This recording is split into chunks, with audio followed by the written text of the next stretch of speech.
మరొక కీలకమైన అంశం మాట్లాడాలి. తెలంగాణ రాష్ట్రంలో కులాల సమీకరణ ఇందాక మనం మాట్లాడుకున్నాం. కులాల సమీకరణ దిశగా 2023 ఎన్నికలు మొదటిసారిగా జరిగినట్టు అనిపించింది. అంటే ఎన్నికల క్షేత్రంలో కులాల ఆధారంగా రాజకీయ సమీకరణలు ఓట్ల పోలరైజేషన్ దిశగా నడిచినట్టుగా అనిపించింది. ఇది ఒక నెగటివ్ ట్రెండా పాజిటివ్ ట్రెండా? అంటే కులాల వారీగా విభజించడం అనేది యువత పరంగా చెప్తున్నా, సరే పార్టీ పరంగా పక్కన పెడితే వ్యక్తిగతంగా యువకులు భావించేది. కులాల వారీగా ఎప్పుడన్నా ఫస్ట్ మతాలు అయిపోయినాయి, ఇప్పుడు కులాల వారీగా విభజిస్తే ఏంటంటే కొట్లాటలు పెరుగుతాయి, వ్యక్తిగత ద్వేషాలు ఎక్కువైతాయి డివైడ్ అండ్ రూల్ చేసేసరికి. సరే రిజర్వేషన్స్ అంటే సెకండరీ సబ్జెక్ట్, సరే కుల విభజన జరిగి బీసీలు ఎవరైతే ఉన్నారో ఆ రిజర్వేషన్ సెకండ్ ఆస్పెక్ట్. కానీ రాజకీయాలు దీన్ని బేస్ చేసుకొని రావడం అనేది రేపటికి అంటే రేపటి భవిష్యత్తుకి ఇది ఒక మంచి సూచన కాదు. This is not a proper direction for next generation.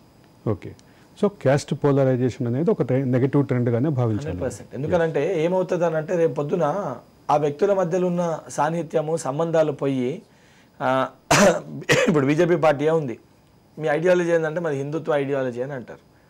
మేము ఎక్కడైనా బీజేపీ పార్టీని తప్పుపడతారు, నేను కూడా దేవుణ్ణి పూజ చేస్తాను. కానీ ఏ దేవుణ్ణి ఏ రోజు ఎట్లా పూజ చేయాలి వాళ్ళెవరు నాకు చెప్పనీకి. నాకు ఇష్టం ఉన్నప్పుడు నాకు ఇష్టమైన విధానంలో నా దేవుణ్ణి నేను పూజ చేసుకుంటాను. అండ్ వాళ్ళు చాలా స్పష్టంగా వాళ్ళు ఏంటంటే మన పైన ఇండల్జ్ చేసే ప్రయత్నం చేస్తారు, మీరు ఈరోజు ఇదే చేయాలని చెప్పని. ఇప్పుడు ఒకసారి మొత్తం అంతా హిందూసే అయిపోయినారు అనుకోండి, సరే ఫర్ ఎగ్జాంపుల్, రేపు పొద్దున ఏమంటారు అడ్డం బొట్టు నిలువు బొట్టు అని కొట్లాట స్టార్ట్ అవుతుంది.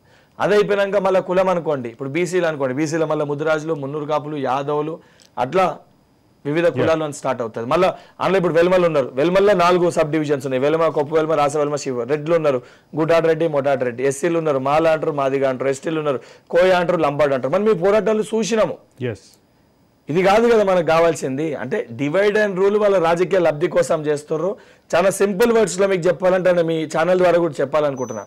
బీజేపీ పార్టీ ఫిలాసఫీ నేను అనేక సందర్భాల్లో చెప్పిన, ఒక వ్యక్తికి హార్ట్ అటాక్ వస్తే, మన కుటుంబంలో ఎవరికైనా హార్ట్ అటాక్ వస్తే వాళ్ళు చెప్పేదాని ప్రకారం తీసుకుపోయి గుడ్లో పెట్టమని అంటారు.